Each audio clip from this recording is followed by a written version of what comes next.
지난 13일 전남대 후문 앞, 건장한 체격의 괴한들이 검은색 차량에 여성 한 명을 강제로 태우고 있습니다. 납치 위기에 처한 여성은 도와달라며 비명을 지릅니다. 누가 봐도 여성을 납치해가는 아주 위급한 상황. 여성을 돕기 위해 시민들이 차량을 둘러싸고 가해자와 몸싸움을 벌입니다. 바로 언론과 온라인 사이트에 대서특필된 전남대 여대생 납치 사건 영상입니다. 그런데 사건 직후 언론에 보도된 내용은 당시 상황과 상반된 내용이었습니다. 광주 북부경찰서는 부모가 특정 종교에 빠진 딸을 종교로부터 떼어놓으려고 강제로 데려가는 과정에서 벌어진 일이라며 그 종교단체가 신천지라고 밝혔습니다.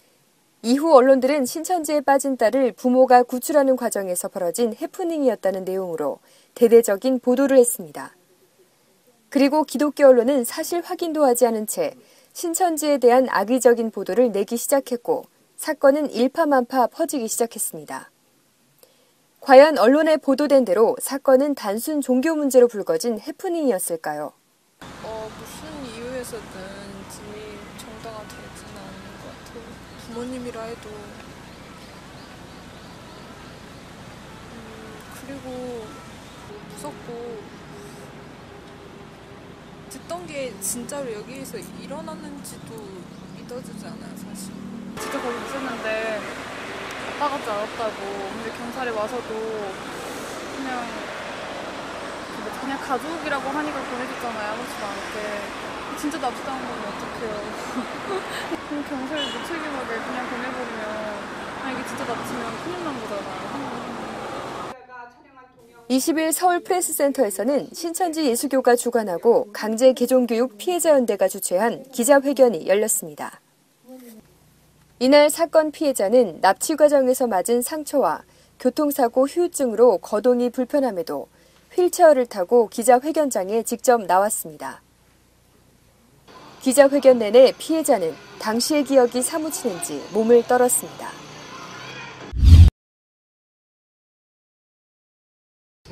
경찰은 피해자가 납치가 아니라고 인정했다고 말했습니다. 그리고 언론들은 경찰의 말을 그대로 보도했습니다. 그러나 피해자의 진술은 달랐습니다. 그리고 아저씨는 운전 중에 갑자기 경찰이다 이렇게 말하며 전화를 받았습니다. 납치라고 그렇게 소리를 질렀지만 전화는 그냥 그렇게 끊겼습니다. 저에게 와서 경찰이라고 전화를 받아보라며 수화기를 건넸습니다. 거기서 나가고 싶은 건가요? 네. 제 대답을 들은 경찰은 알겠다. 알겠으니 다시 연락을 주겠다. 이 두 마디만을 남기고 통화를 끊어버렸습니다.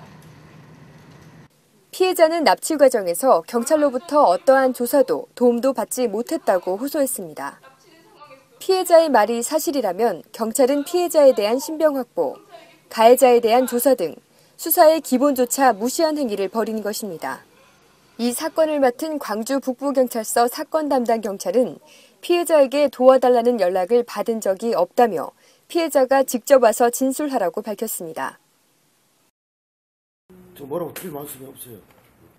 피해자가 와야지 피해자 조사를 받고 어떤 얘기를 할 수 있잖아요. 그래서 피해자가 없으니까.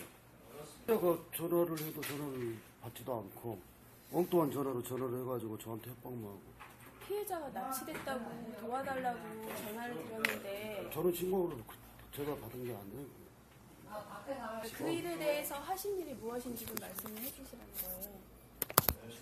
제가 드릴 말씀이 없어요, 지금.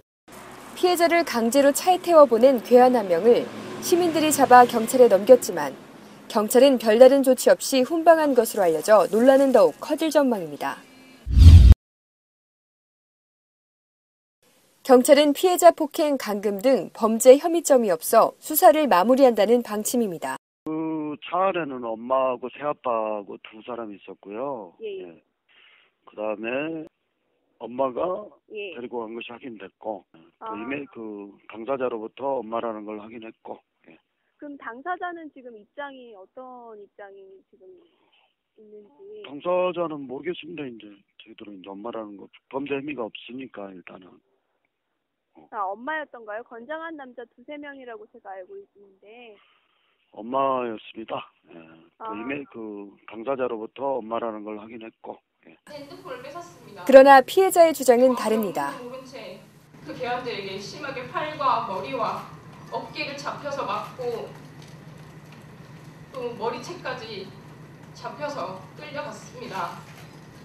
등을 밀면서 구타를 당했고 차 안으로 정말 구겨질 수밖에 없는 상황이었습니다. 운전대를 잡고 있어야 할 왼손으로 제 오른뺨을 때렸습니다. 저는 납치와 감금과 폭행 상황 중에서도 단 한 번도 대한민국 경찰에게 도움을 받지 못했습니다. 피해자는 운전자가 급하게 현장을 빠져나가려다 다른 차량과 부딪혔고 차문까지 열린 상황에서 1km 이상을 질주해 다리를 심하게 다쳤다고 말했습니다. 이것이 사실이라면 운전자는 개문발차, 뺑소니 등의 범죄를 저지른 것으로 이것은 형사 입건까지 될 수 있는 사항입니다.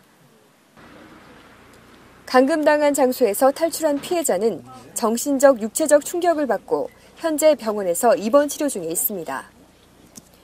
피해자의 진술에 의하면 피해자의 아버지는 6살 때 사망했으며 경찰이 지목한 사람은 새아버지가 아닌 어머니와 가까운 사이의 지인이라고 말했습니다. 피해자의 말대로라면 경찰은 정확한 사실 확인 없이 거짓 정보를 언론에 흘린 것입니다. 그리고 설사 가족에 의한 납치, 감금, 폭행이라 할지라도 경찰은 가정폭력범죄의 처벌 등에 관한 특례법에 의거 피해자의 신병을 확보할 의무가 있습니다. 언론들은 피해자가 종교 문제로 학업을 포기하고 휴학했다고 보도했습니다. 광주 북부경찰서는 트위터에 14일 피해자가 다시 가출을 했고 피해자 신병이 확보되는 대로 엄중하게 수사하겠다고 밝혔습니다. 피해자는 당시 상황이 가출이 아닌 괴한에 의한 납치, 감금당한 상황에서 탈출한 것이라고 주장했습니다. 그리고 피해자는 이미 6년 전부터 학교 기숙사 등에서 부모와 따로 살기 시작했다고 말했습니다. 지난 3월부터 납치 시도를 2차례 겪으면서 불안함 때문에 불가피하게 학교에 출석할 수 없는 상황이었다며 억울함을 호소했습니다. 피해자는 사실 확인 없이 보도한 언론의 행태에 자살 충동까지 느꼈다고 말했습니다. 기사나 댓글들을 보고 자살을 한다는 말이 그때 너무나도 절절하게 와닿고 이해가 되더라고요. 납치 사건에 대한 진실보다는 가정 내 종교 문제로 축소시켜 중대범죄인 납치를 단순한 해프닝으로 변질시킨 경찰과 언론에 대한 피해자의 억울한 심정이 느껴집니다.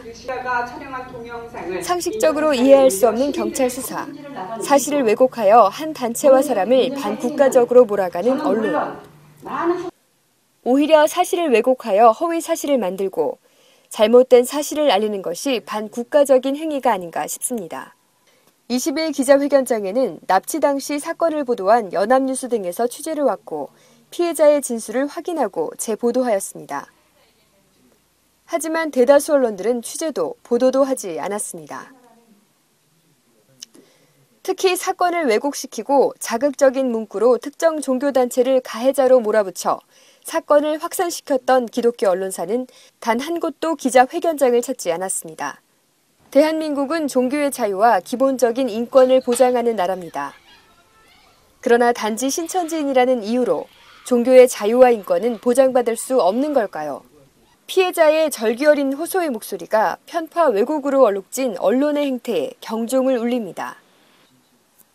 이제라도 언론이 사실에 기초한 공정한 보도를 하길 바라며 경찰은 편파 편견 없이 재수사를 진행해 피해자의 절규 어린 호소에 답을 하길 기대해 봅니다. 천지TV 이지영입니다.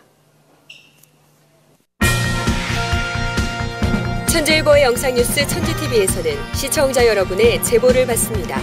시청자와 네티즌 여러분의 많은 참여 기다립니다.